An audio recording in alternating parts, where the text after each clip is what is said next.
sorry, I should know these things. I just, yeah.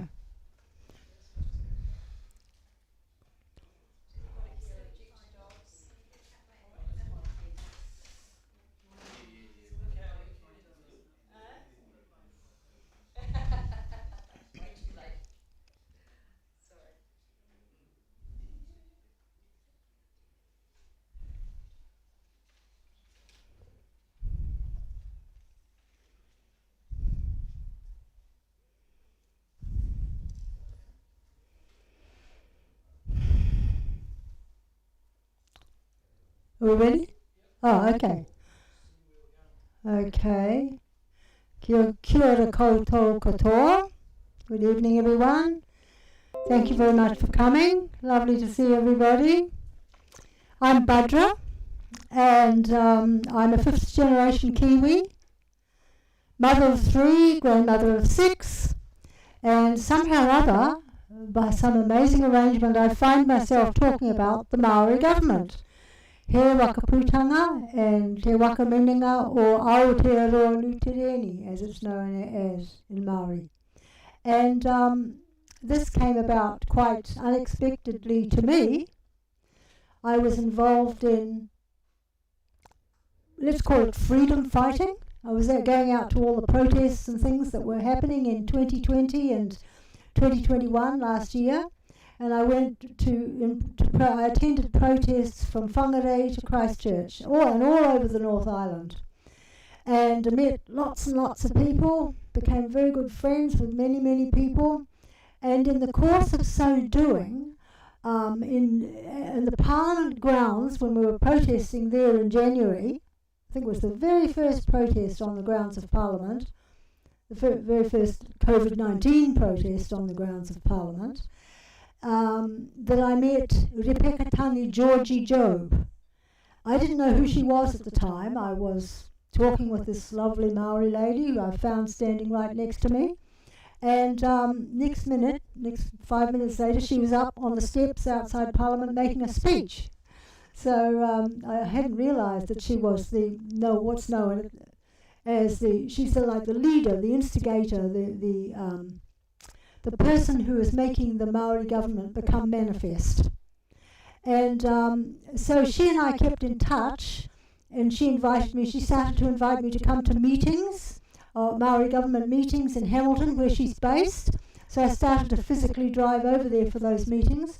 And then she invited me to join a weekly Zoom meeting for one of the councils, which is like the Outreach Council, the council that is involved in spreading the word of the Maori government, informing people, holding programs like this to talk about it. And I didn't know what it was. I just came along to this Zoom meeting, and next minute I found myself a member of that council.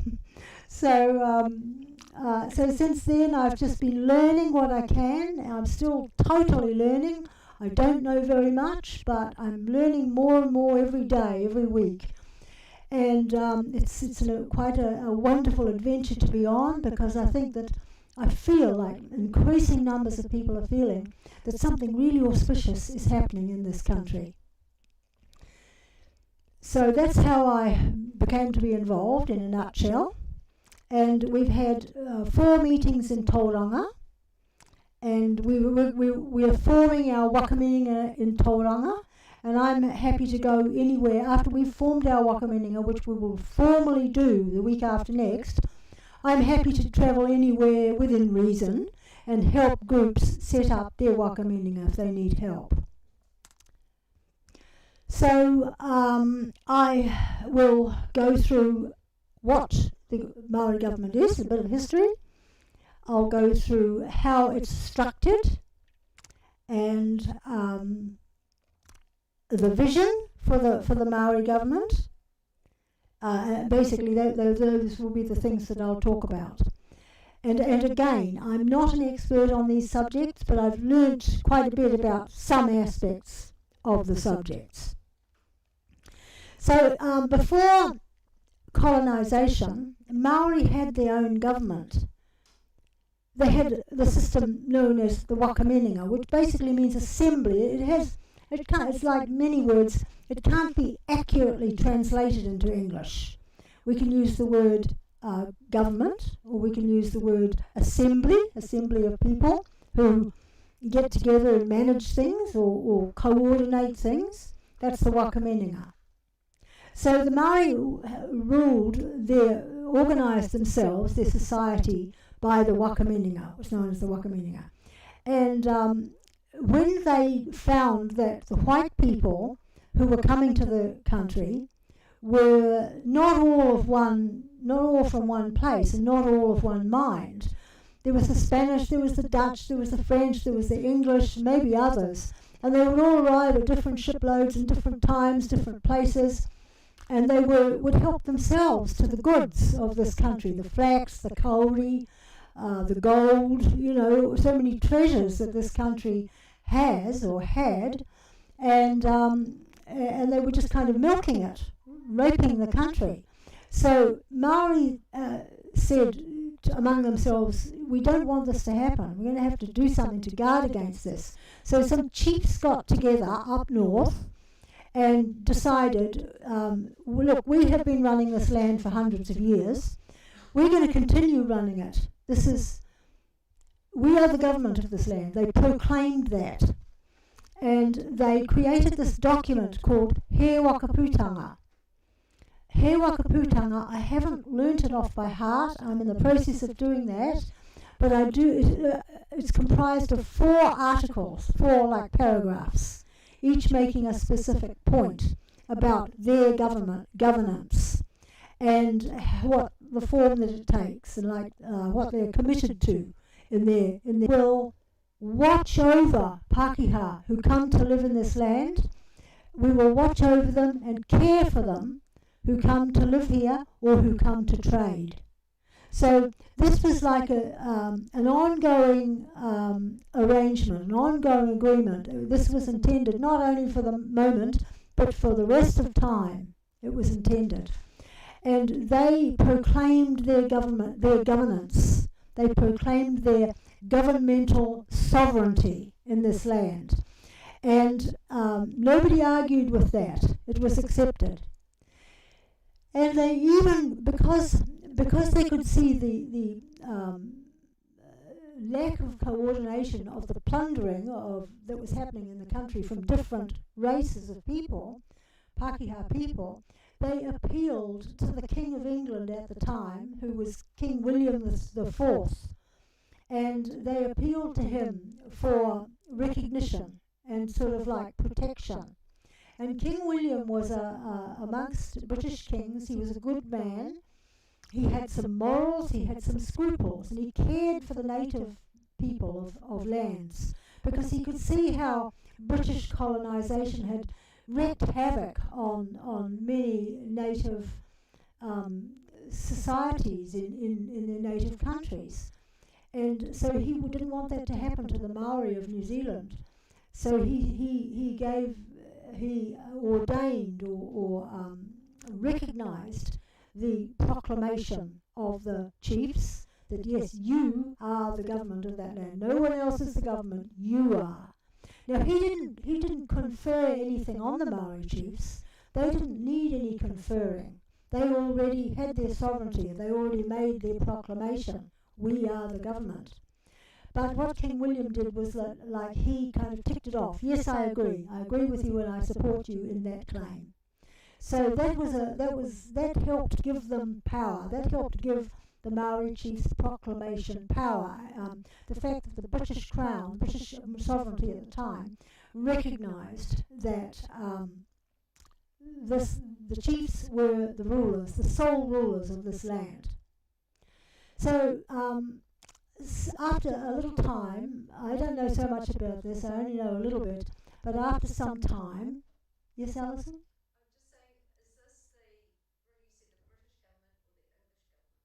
Oh, that's a good point.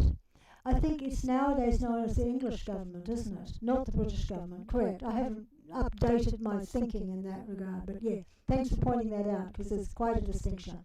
It's the English government. It was the English government.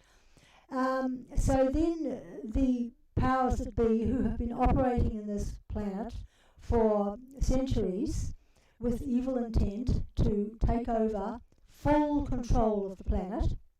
It's been a generational thing for centuries. They saw, hey, we can't have the Maori people of New Zealand running the government, because that will foil our attempts to control that little gem of a land down there.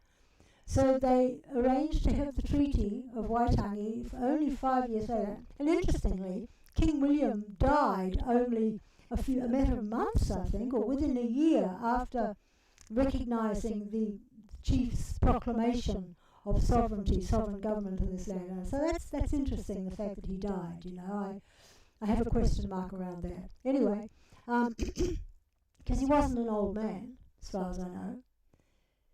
He was getting on in life, but he wasn't really aged. Anyway, 5 years later, the treaty came, and the treaty was somehow or other, I don't know about this, probably you know, some of you know a lot more than I do, but they used sleight of hand to conceal the fact that they were actually overriding the chief's sovereign claim to governance in this land. And they made it look like there's a nice agreement happening between Maori and Pākehā here, but it was not all so. It was actually a move for the false government to take over governance of this country, which they've done, and none of us have realised it until just recently. Or when I say none, almost none. Virtually everybody has been thinking that the government is genuine and didn't realise that it's a corporation and not the true government of this land at all, but rather an usurping government. So, Maori are divided at the moment because there are some who have chosen to work for the false government, and they're paid good money, big bucks, and they appear to be working for their people. But these Maori people who work for the government are supporting 5G, they're supporting the vaccination, they're basically supporting the false government with all its tyranny, and imposing that on them, the marae, and on their own people. So the Maori who are awake to this refer to those Maori as kupapa, which means traitor. So recently, about a year or so ago, I think it was, the government brought out this paper, which was, because the government is just an agency via which the United Nations implements their plan. The United Nations being an arm of the One World Order, the psychopathic, demonic controllers of the world.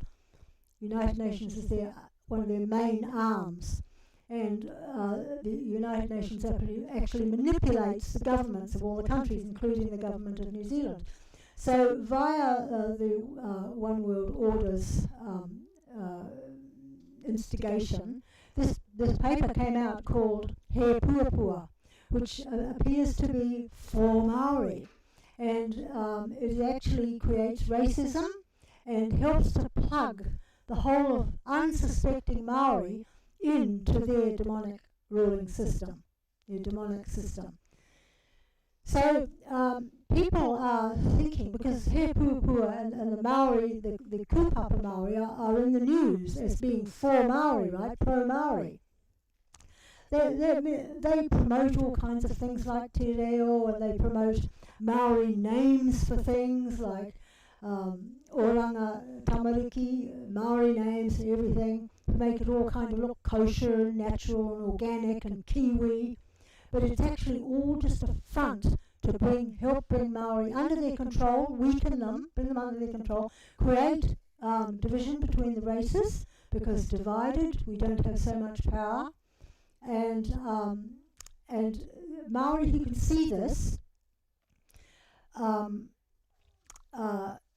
they can see it. There are certain Maori can see it, and increasing numbers of white people, we can see it also, those of us who are awake.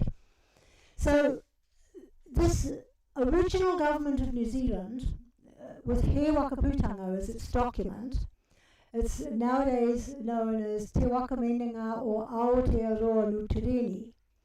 And it's the real thing, because it is the original government of New Zealand. It was proclaimed by the chiefs, and nobody disagreed. Everybody agreed that you have the governance here, you are the authority. And it was ratified by King William IV. And not only that, it has gone down in the record of the Hallsbury Journal. Has anyone heard of the Hallsbury Journal? I only heard about it about 2 months ago. It's a journal which records all governments of the Commonwealth, all the governments in all the Commonwealth countries. It's a voluminous journal, apparently. It's not really available anywhere. It's only certain libraries would hold it. Maybe there's not even a copy in New Zealand, I don't know.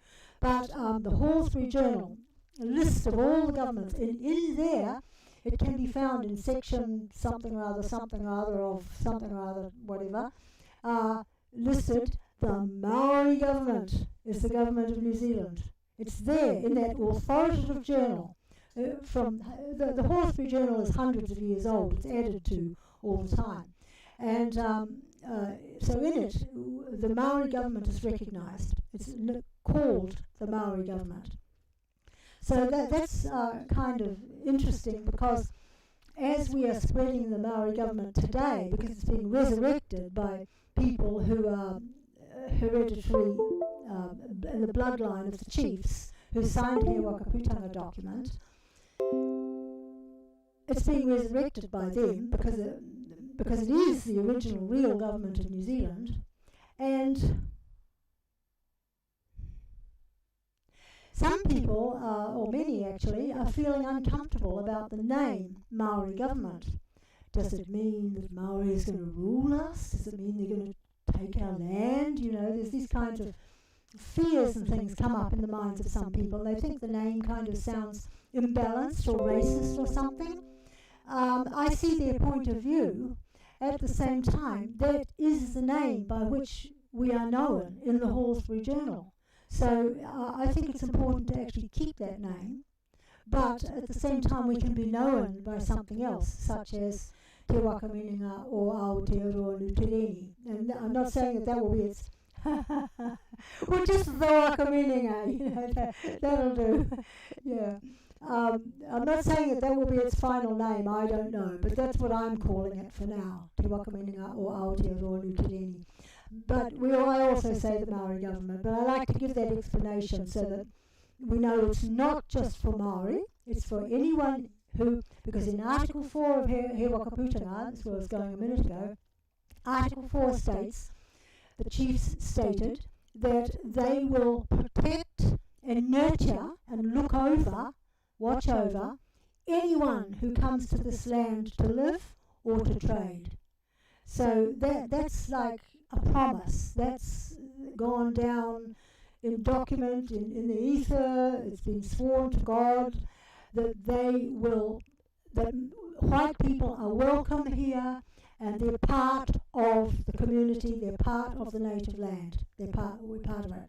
So this government, of course, has been put aside, it's been downtrodden, it's been ignored, which is an interesting fact because we know very well, we've seen so clearly about the censorship that's taken place in the last couple of years and how any truth that's spoken immediately gets either rubbished or silenced or both. So the fact that they have kept the Maori government, the Waka Meninga, out of sight, never mentioned it, never let any of us know it existed, never told any of us about any of the history around it, is a powerful evidence that it's the real thing. Because they, the false government, don't want this government known about, because it is a threat to them. Why? Because it's the real thing and they are the imposters. So it's very important to know these things and be convinced of them, because under this Maori government we're safe. We're in another jurisdiction. When you register and say your beautiful pledge into the Maori government, then you become tangata whenua. You actually become, you move from that jurisdiction of the false government into the safe safety of the auspicious, righteous government. So who, how many here have signed up and done your pledge? Okay, a few. Awesome. Well, on this brochure is the website, and you can go to the website and find out there's a path to follow for signing up. And if you need help, we can arrange help. Some people may have a little bit of difficulty with the technology of it. If you do, well then let us know and we can arrange for you to be helped. We have had a huge teething problems, we could say, with the signing up, because hundreds of people have been signing up and there's only a skeleton crew actually working on the enrolments, and only a skeleton crew managing all the councils actually that we've got up and running, or getting up and running. So there's been like a huge mountain of things to be done, and only a small number of committed people working on them. So if somehow or other, if you sign up and it takes a few weeks or something before we get back to you, don't worry, just be patient. You will be gotten back to before too long. So the person who presently is the driving force behind the Maori government becoming manifest today, his name is Repekatangi Georgie Job. And she is, did I tell you? Did I say this? I said it earlier when we were talking. I can't remember whether I said it to you. Okay, she's a descendant of one of the chiefs who signed the He Wakaputanga document. And her aunt was involved for quite many years in doing her very best to get this Maori government recognised and up on its feet, so that the people, the Maori and Pākehā of New Zealand, could get out of the grips of this government, even before it became as tyrannical as it is now. It's always been that tyrannical. It's just a matter of, it's been increasing, it's stepping up its volume as the years have gone by, especially in the last couple of years. And so Georgie Job's auntie knew this, and she was trying to get people to recognise the Maori government and to support it and come on board and make it manifest. She didn't have much success. She had a little, but people took notice of her Waitangi and respected her, but did not really jump on board with her ideas. So it just wasn't time. It wasn't time, but now is the time. And the fact that COVID-19, the scamdemic, and the forced mandates around vaccines and stuff has accelerated the need to manifest this government. So when Georgie Job's auntie retired, she chose her niece to take over that work. And so Georgie has been working tirelessly on this for about 6 years, and she's a visionary. She has created a wonderful idea in her mind about how it can become a nationwide government taking care of all needs of human society, on the platform of the Wakaminenga system, with tikanga, the Maori law, being the governing principles. And so only gradually she's gained support, and she's gradually got more and more people to come on board and fill out her visions, which are different councils, many different councils for managing the different aspects of human society, like a health council, a legal council, import and export and immigration council, education council, all those sorts of things for creating this human society. And it's based on the hapu and wakaminenga system, which I'll explain in a minute. It's government by the people. Government by the people, of the people and for the people. So it's the people who do the governing. People say, well, what's the difference between the Maori government and the government the false government that we've got going now? What's the difference? Well, there's a big difference, because they're a government from top down. We rule you, we make the laws, you follow them whether you like it or not. And if you don't, you get big fines or go to jail. That's their system. The Maori government system is the people say what they want, They set their laws. They say how they want to live, how they want how they want to be ruled, or they rule themselves. People say they set the rules. People set the standards. Now I will start to do some little diagrams here. So we've got the people.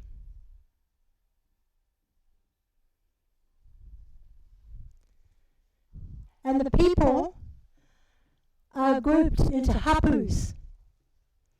Now hapu means community or family. I'm trying to remember not to say hapus. It's meant to be just hapu. If we're going to be true to Maori grammar, we don't put an S on the end for plural. But sometimes I slip up on that. So hapu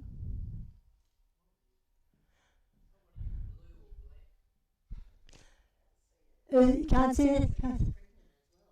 Sorry? Oh. Hapu? Is it? Oh, wow, that's nice. That's nice to know. Okay, so those are the example of 3 hapus. Now, a group of a hapu can be a family or a group of families, communities, a block of people, any group of people who share the same interests or the same infrastructure or the same lifestyle, the same values. The children might go to the same school, they might share the same food sources, the same water sources, etc. As far as I know, there's no real clear definition of what a hapu is.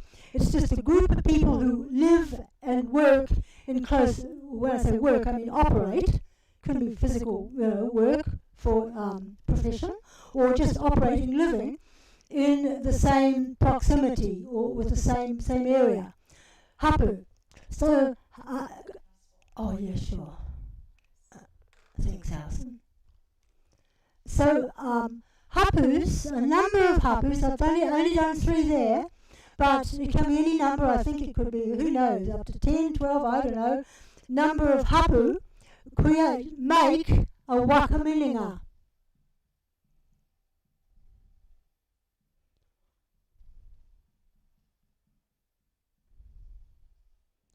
Shouldn't do capitals either, that's dog Latin, isn't it? What about that?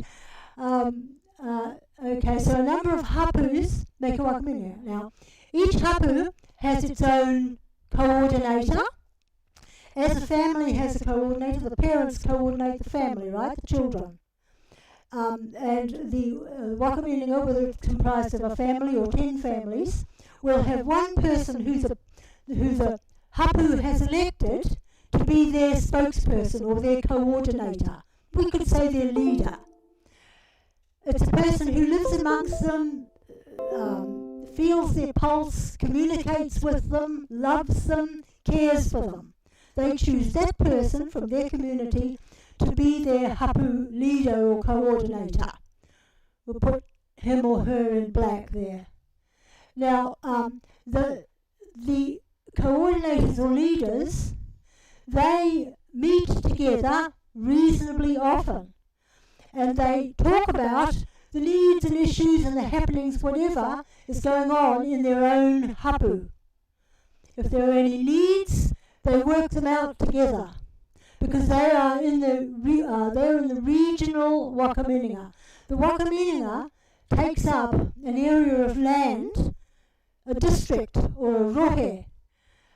And when we proclaim our wakaminenga, when we form or proclaim our wakaminenga in a certain area, we have to provide a map of exactly what area our wakaminenga covers. So that's called the local wakaminenga. The local wakaminenga, comprised of a number of hapus. We can have a tauranga wakaminenga, we can have a waihi wakaminenga, a pairo wakaminenga, a kati wakaminenga, like that. Different wakaminengas in the different areas of the country. And we believe that there are going to be hundreds of wakaminengas all over New Zealand. So each wakaminenga also has its own coordinator.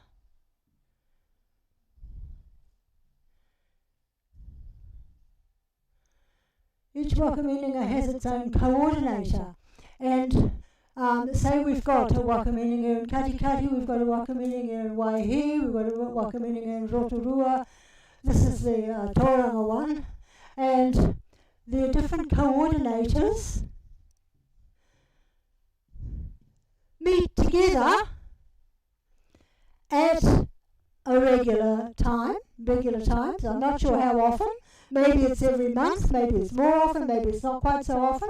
But a few times a year, the coordinators of the local wakaminengas meet. And that meeting is called the National Wakaminenga. Oops, I won't do capitals. N-C-I-O-N-A-L Wakaminenga.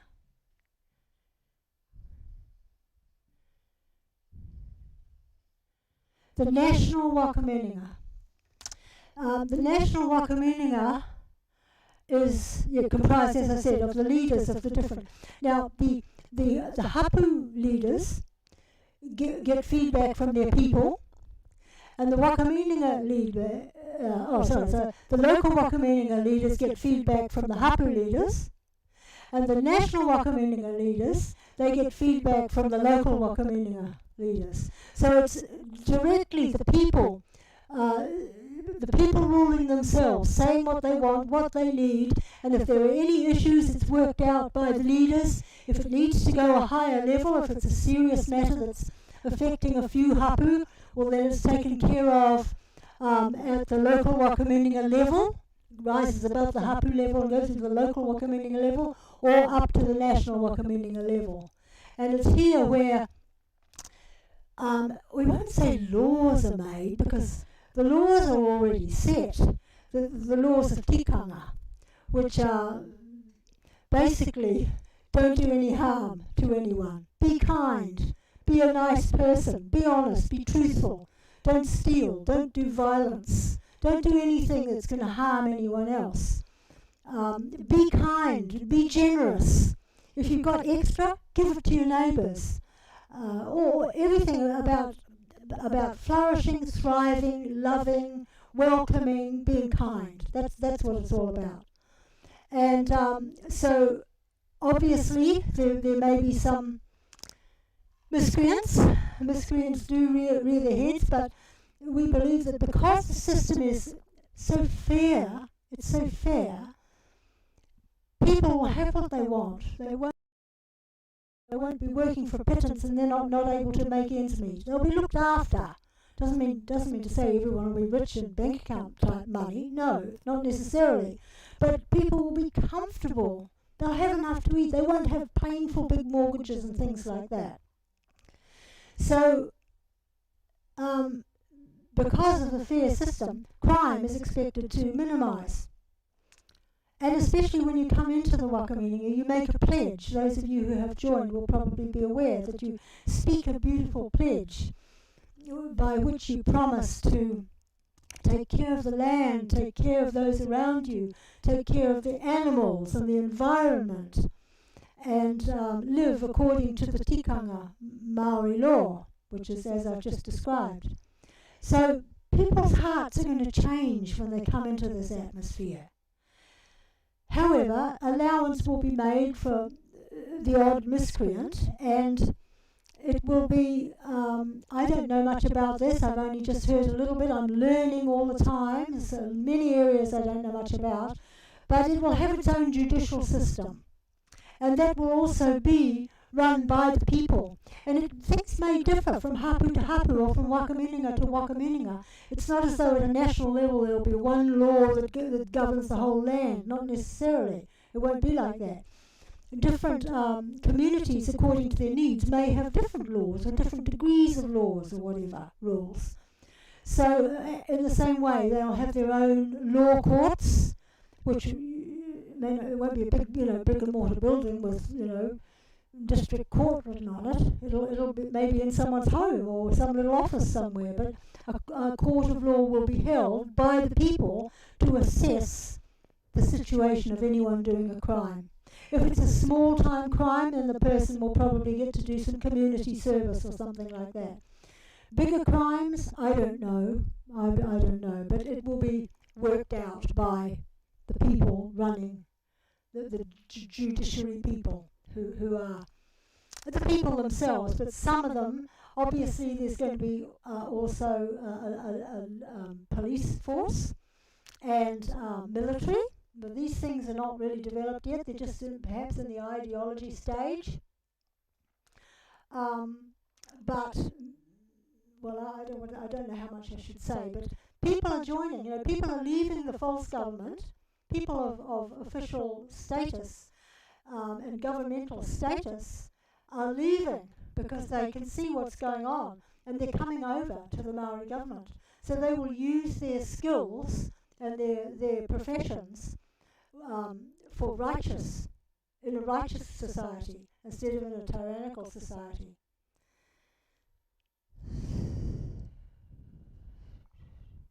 Yes, so that's the basic structure, and that's the basic mood. So does anyone have any questions? I don't really have any more to say unless you have some questions, and I don't promise to be able to answer them, but I'll give it a go. Oh, by the way, this is a wonderful book by Antoinette James, who spoke here about a month ago. She has written this book, Under the Shadow, Agenda 21 in New Zealand, which fills you in on how the One World Order came to take over here in New Zealand and how we find ourselves today with the situation of the tyrannical government. It's all covered in detail in this book in New Zealand. It's $35. I've got plenty of copies if anybody wants one. And we've got the brochures here. As I said, it's got a little overview of what the Maori government is, plus the website and contact details. And these little bumper stickers, they cost $5 for 2 or $3.50 each. So thank you very much.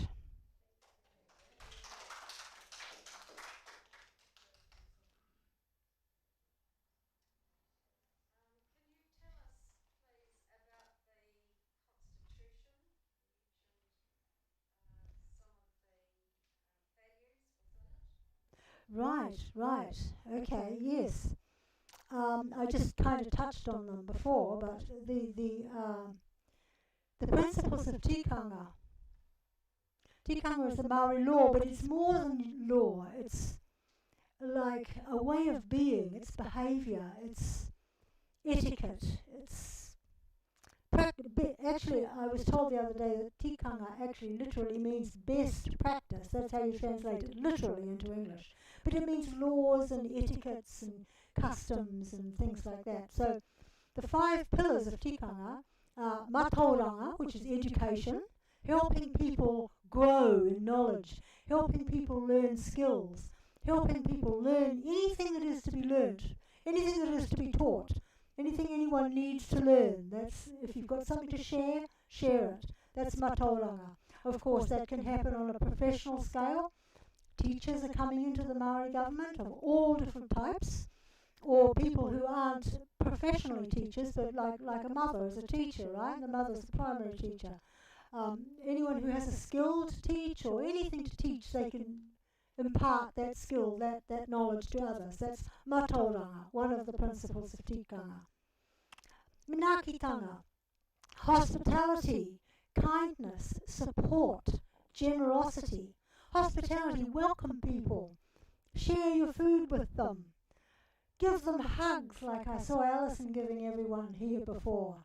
Make people feel, loved and welcome, and when you do that, you find that your own love grows, right? If you show love to someone, you find your own love really does grow. Minakitanga, kindness, support, generosity. Share the coat off your back. Go the extra mile. Minakitanga. And then kaitiakitanga, guardianship, stewardship, trusteeship. Now that sounds a little bit legal to me, and I'm not really familiar on how to elaborate on those, but guardianship, stewardship, trusteeship, it just means caring, I think. Looking after people, caring. Responsibility, that's a good one. Yeah, exactly, responsibility. Kaitiakitanga. And then whanaungatanga, the quality of having loving human family-like relations with people, starting with your own family and your neighbours and your extended family and the community, and developing openness of heart and loving connections with people. Whanaungatanga. And pononga, to be honourable and truthful, honourable and truthful. And that's something we can all go in. I mean, the tendency to just tell a little lie, tiny little lie or something misleading is, I think, inherent within all of us. But we can learn to look at that and be truthful at any cost. So that's pononga, truthful, honourable, especially in business and where important exchanges are taking place. No ripping people off, being honest, trustworthy. Pononga. So those five, matauranga, minakitanga, kaitiakitanga, whanaungatanga, and pononga, the 5 principles of tikanga. And yeah, well, does it? Does it sound a bit too idealistic?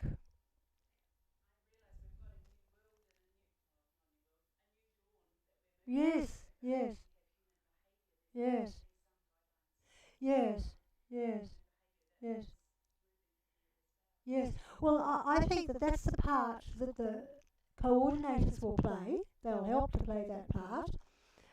If somebody is acting against tikanga, they will be there to adjust that, yes. And the leaders, for want of a better word, the coordinators will be handpicked by the people. Now, the people coming into the Maori government, I think all of us here in this room, we're aware. We're more aware than we were a year ago. We're more aware than we were 2 years ago. We're more aware now. We're not going to fall for someone with a big smile who says be kind, but at the same time wants to poison jab kids. We're sus to these things now. So the Maori government is going to be made of people who are more aware, and they're going to pick their leaders accordingly. They're going to be able to see if their leader has any character flaw of selfishness or a selfish agenda of some sort, or too much egotism. They'll see that. We'll be able to see that because we've become attuned to it, and we will become more attuned to it. And not only that, not only will the people who are more aware than we were before pick our own leaders, but the leaders also go through a screening process. They have to make very solemn vows about certain things. I haven't learned the details of that, but I've just heard from Georgie that there's a process that the leaders will go through to make sure that they are committed to the people and not just some selfish agenda. And also another sorting factor will be that they don't get any big salary. There's no big salary for the leaders in the Maori government. They'll be looked after. They'll get something. They'll get some payment to support themselves. They won't go in need. But there's no huge big salaries as an incentive. It's not like that. It doesn't work like that. The driving force has to be, I want to serve the people. Pick their leaders, and I'm not saying that there won't be any, there's bound to be all sorts of teething problems. But if the majority of us can more and more keep our mind on these goals and try and grow in these principles ourselves, if it's going to be, it's up to me, right? Clean up your own backyard sort of thing, Let me live it as best I can and help spread it to others, then that's the best we can do to help create a new society. It won't be perfect. We're in this world, everybody's got fault, but we can be far better than we have been, and the next generation will grow up with more freedom and more open love and more relaxedness, so they'll be healthier. So I won't have to wear masks, exactly. Criminal. See them trying to put them on the kids. It's just heartbreaking. Yeah, exactly. Yeah.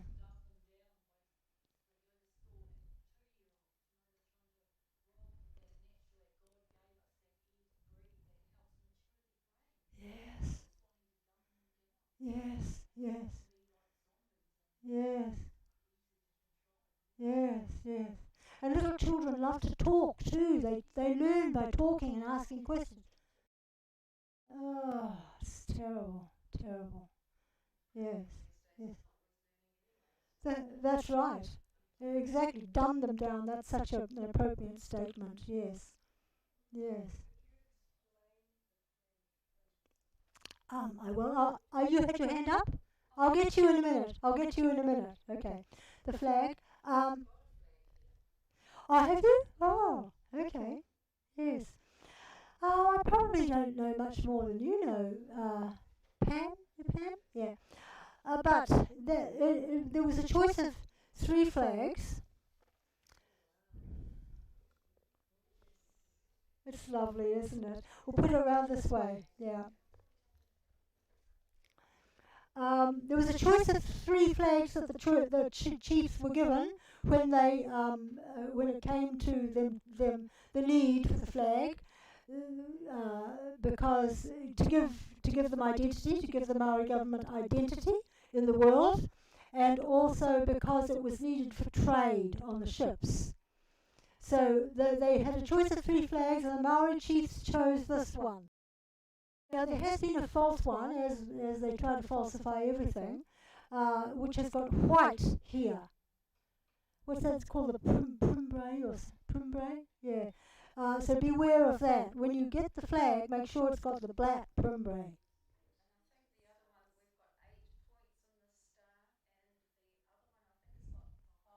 Oh, okay. Another point. Yes.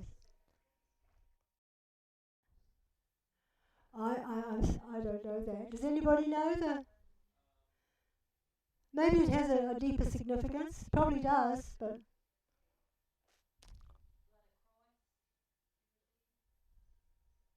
okay. Yeah. Okay. I don't know about that, but could have been. Could have been. Yes. Oh, I'll just go to the lady behind you. Had her hand up. Hi, Kate.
Um, as far as I know, there's not. No, it's actually yeah. Thanks, Alison. It's nothing to do with Te Waka Meninga or Aotearoa Nutireni. That's something that's happening separate. So no, as far as I know, what was your name, Kate? Kate. As far as I know, Kate, um, we're just standing by watching that and watching what happens with it.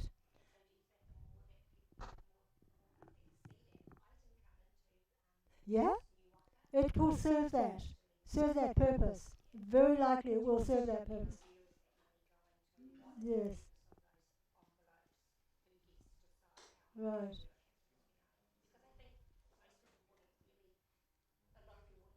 That's right. Most people are blind to these sorts of things by design. They've made people just be interested in their TV and their devices and their if they've got their next meal and their sex life that night, whatever, they're happy. They don't look at anything else, blind, dumbed down. That's right, yeah, oh yeah, that's right.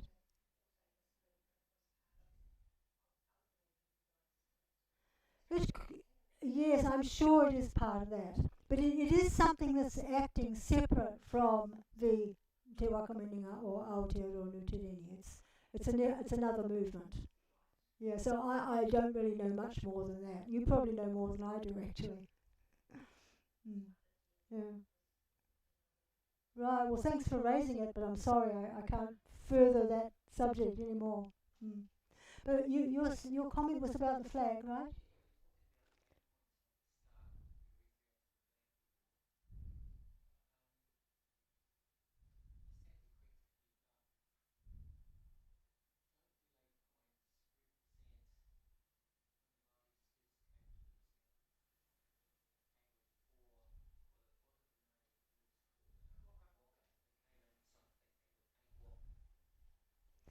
Oh, okay, that could well be. I haven't heard that, but that's lovely. That's beautiful. Yeah. I'll investigate all these questions. Thank you for asking. I can't answer many of them, but your questions make me want to find out the answers. So, yeah, okay. It's not just a random design. It's, yeah, yeah, yes, okay. Well, next time I come, if there's a next time, I promise to have found out the significance of every aspect of the flag. Yeah, you can do that. Sure. Yeah.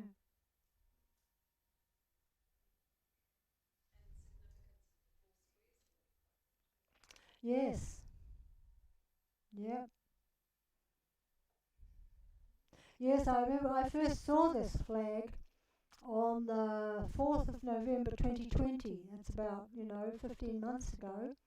And I'd never seen it before. This is it. Sorry? It is there. It is there. It's there, yes. I saw it on, it was an event that I was at in Tauranga, and somebody asked me to help them put it up on the wall. So I put it up, and the person I was helping said, "Oh, it's the Maori, blah blah blah something." I didn't really register what he said, and then somebody a little bit later the same evening said to me, "Do you know the significance of that flag?" And I said, "Well, no. All I know is it's something to do with Maori." That, that's all I knew. That was only 15 months ago. So I still don't know all the details, but I know, I have found out quite a bit more about it, its history since then. Paula. Mm, yeah.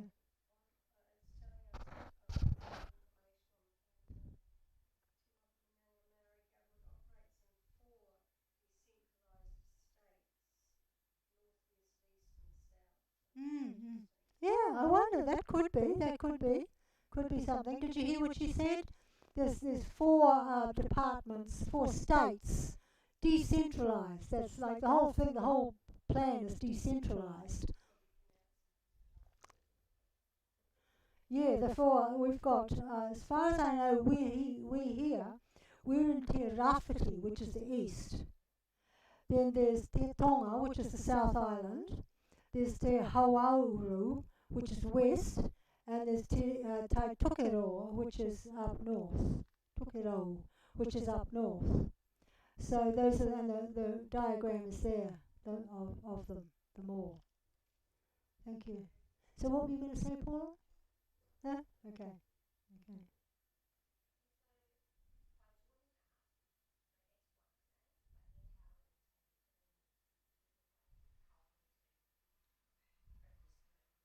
Okay, that's a very pertinent question. Yeah, so she said that by joining up, what that's one step. Then what can we do more to take it to the next step to get the Maori government manifested and functioning? Right. Basically,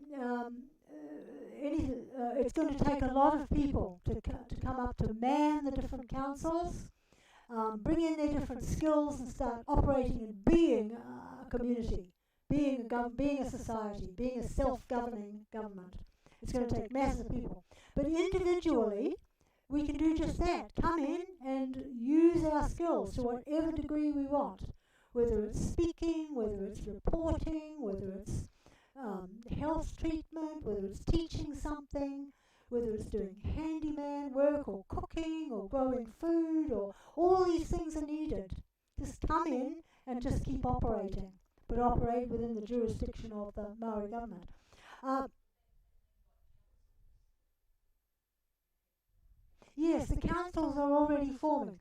No, not those councils. No, not those councils. No. Yeah, it's still the same word being used. I think there is a Maori word for it. I'll have to find out what the Maori word is. But the council I'm on is called the Te Kahurangi Māori Council, which is the council that outreaches, does this sort of thing, speaks to people, distributes brochures, talks about spreading knowledge. That's the Te Kahurangi Māori Council, the outreach council. But there's a health council, there's an education council, there's a finance council. All these different councils are forming. Some of them have only got one member. But that's what I mean. We need more people to come in, and take their positions in these according to their nature and their forte, their education, their profession, whatever, and take their positions in these governments and these councils and make them up and running, happening, and form more councils. Georgie has ideas for more councils, but they don't have anyone running them yet.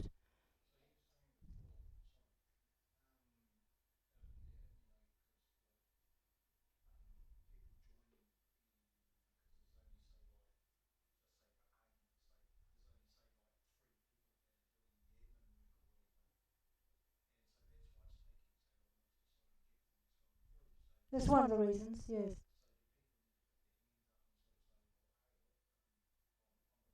Yes, yeah, yes, absolutely. That would help. That would help. Yes. Yes, Richard. Oh, sorry. He said, so if people come in, what's needed, he's asking, if people come into the Maori government and put their hand up and say, I can do such and such. And I said, yes, that's what we need. We need volunteers. Yeah, we need volunteer administration and admin we need, but we also need everything under the admin. People, anything people can do, just do it. Keep doing it. Do it for the Maori government. Do it not for, but within the Maori government. And we have invited all the other freedom groups to take shelter under the Maori government, to join up and become part of it. But the time is not quite ready for that, it seems. Many of the leaders, they're doing good work out there, many of the other freedom movements. And they just, I think the time is not quite right. Maybe things haven't got tight enough out there or tyrannical enough, or perhaps the Maori government isn't showing its strength enough yet or something. Well, all that. But people from those movements, one sec, Paula, people from those other freedom groups are joining, even if their leaders are not. People, and when they join the Maori government, it doesn't mean to say they're like somebody from Voices for Freedom. A lot of people from Voices for Freedom have joined. It doesn't mean to say they stop being Voices for Freedom. Of course not. This is about freedom. The Maori government is about freedom. You keep doing what you're doing. Do whatever you like, as long as it doesn't harm anybody. And no, we'll keep doing Voices for Freedom, but just because to join the Maori government will give it more authenticity and more power even than they've got.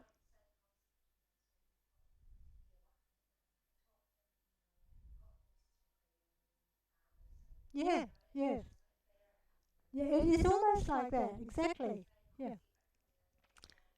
Yes, yes. It does. That's the thing. That's right. Exactly. Exactly. And some people just have not seen that vision yet, but that's okay. Everyone will take their time. We believe that lots more people in the next few months or year or so will see this vision and appreciate it.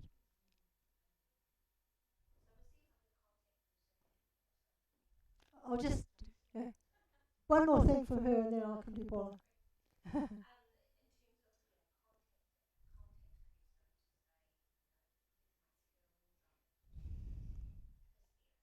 What happens in that case? Oh yes, thank you. Keep reminding me, Richard. Uh, um, what happens when you wish to share your skills? Where do you turn? Okay, so in that case, once you are joined up and pledged into the Maori government, you will be invited to come onto the council that I'm on, which is called the Te Kahurangi Māori Council. Come to the weekly Zoom meetings, introduce yourself, what you do, who you are, what you like to do, what you're good at, and then you can be placed, so given a service, or not just given a service, asked if you'd like to accept a service, and placed on one of the councils if that's appropriate. So it's basically coming onto that council and getting to know the management crowd.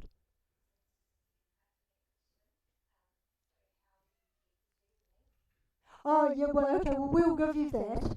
Well, how do we get the Zoom link, she asked. We will give you that. If you're invited on, or if you put your hand up to come on, then you'll be sent the Zoom link. Yeah, yeah. Yes, Paula, did you want to? Oh, that's all right. No, you've got pertinent questions. Yeah. Mm.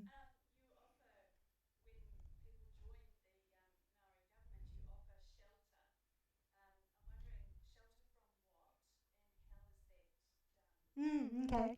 Well, it's shelter from the tyranny. You're no longer under the jurisdiction of the tyrannical government, but under the jurisdiction of a righteous government, which is really self-governed. We say under the jurisdiction. You're not under a top-down government. You're within a government shelter system that is self-governing and righteous. So, however, it does not mean we have to. Everyone will, of course, appreciate that we're in a transition stage at the moment. The Maori government is very much undeveloped. It's gung ho, but it's undeveloped, and the government is the false government is trying to push it down like anything, and it'll probably try harder. So there may be some tricky times to come as we really gain power and manifest ourselves. But what is going to do that is people joining, numbers joining. And then it will become, I can't say when, but I don't know how long. Maybe, hopefully not as long as 2 or 3 years, but it will become a place that really does offer physical shelter.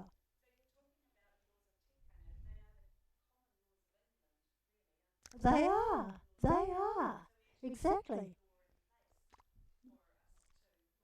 If we claim our sovereignty, we see that, yes. Yeah, okay.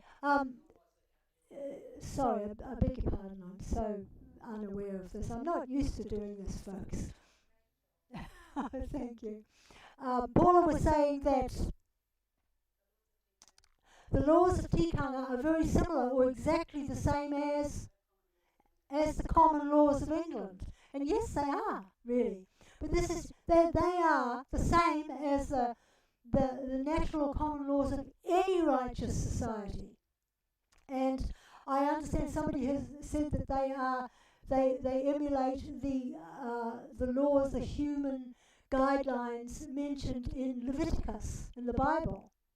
So they're universal righteous laws. Excuse me. I'll just have a drink.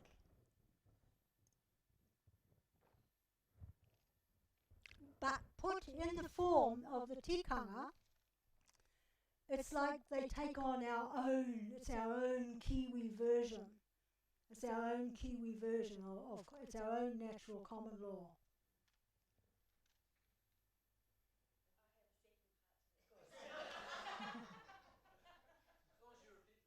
Yeah.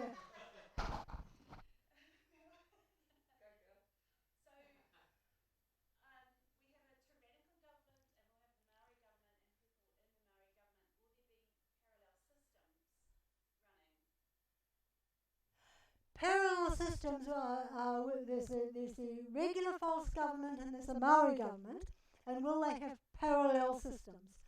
My understanding is no, because they're a different type of government. It's the false government is government from the top down. We make the laws, even you don't even get a say, and then we force them on you, and you follow them or else. But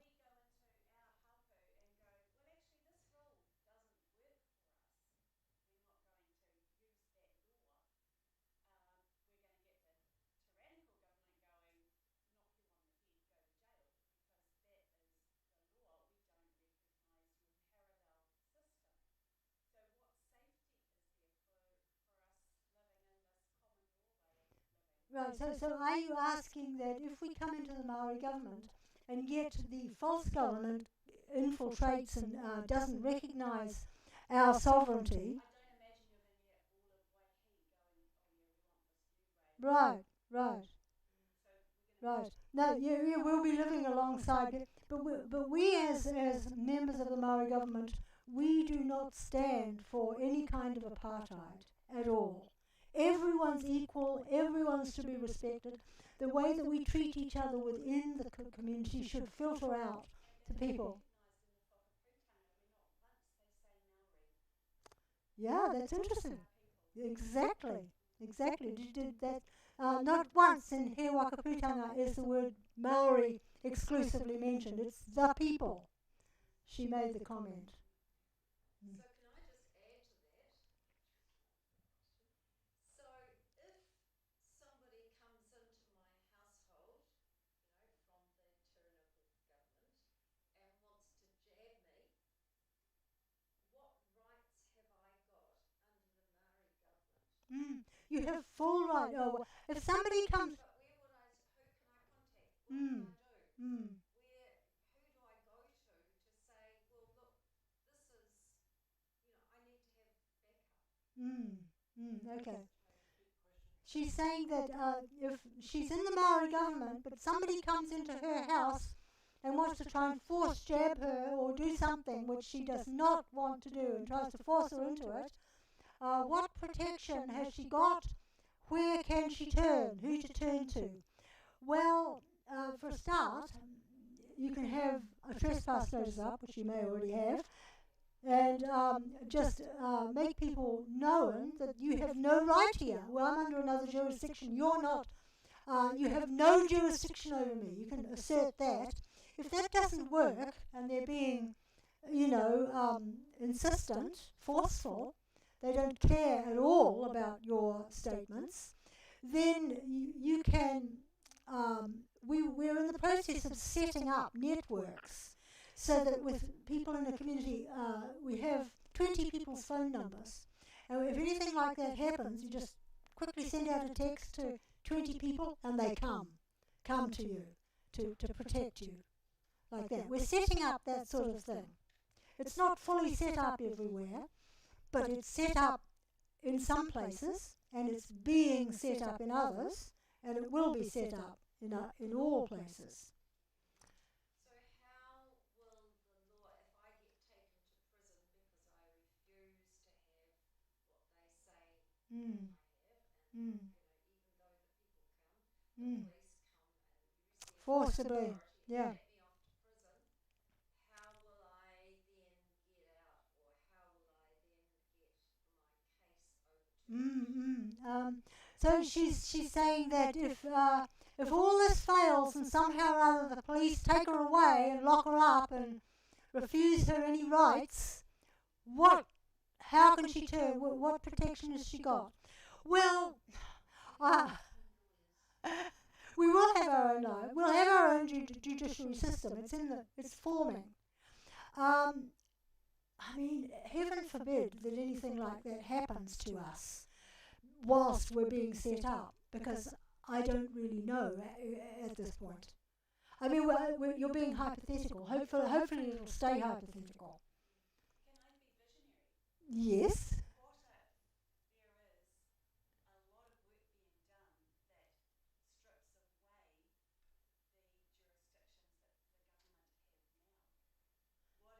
now?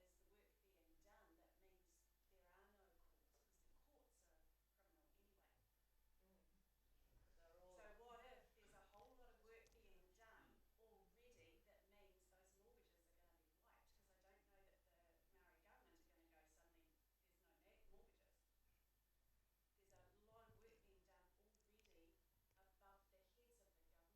Yes, there is. We can step into this way of living. Well, The Treaty of Waitangi, the Te Tiriti of Waitangi, is super important to move us into that way of living. Very, very important. Okay. So she's saying that a lot of work is already being done by organisations to make null and void the present tyrannical government and to undermine or invalidate its court systems, right? And so this work is being done, yes.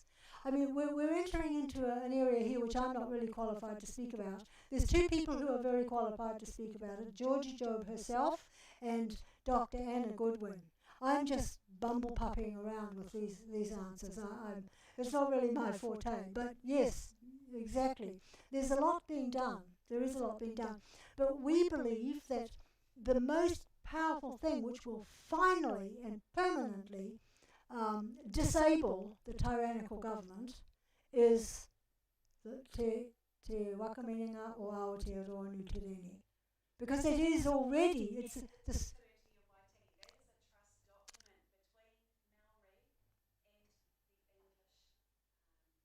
Okay. Okay. Mm. Yes. Yes. Yes. Mm. Okay. Mm. Okay, just to take that one step further, what happens if the Queen dies in the meantime and Prince Charles takes over, who is a United Nations guru? What happens if the Queen dies? I mean, she's not a young, she's an old girl, isn't she? She's in her 90s. So what happens when the inevitable happens and Prince Charles takes over as the monarch, and what is he? He's got his arm in the United Nations or something. Yeah, yeah. Um, well, we just say to them, we're not. We don't owe anything to you. We're not under your jurisdiction. We are. We honour what the British monarchy stands for. That has never changed. What the English, thank you. I may take a while to learn that, so thanks for correcting me. What the English monarchy stands for, not necessarily the English monarch, but what they stand for, which is not how they're behaving. They've departed from what they stand for, which is. Okay, okay. I've got to learn all these things. This is, as I said, these areas are not really, I have not researched these areas. Mm.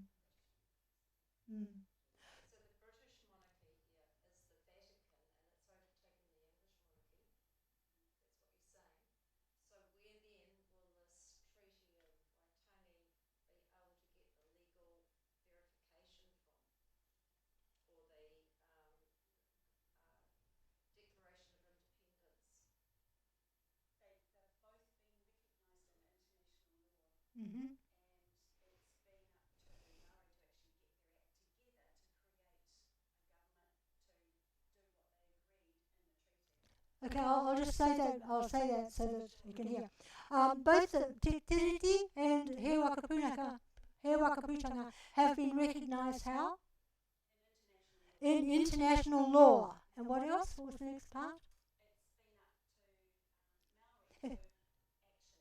And it's up to Maori to action that, exactly. Maori so to the state haven't, but they're starting to now. So, yeah. Exactly, that's right, that's right. No. When you join the Maori government, you become tangata whenua. She's part of the corporation. Yeah, she's part of the corporation.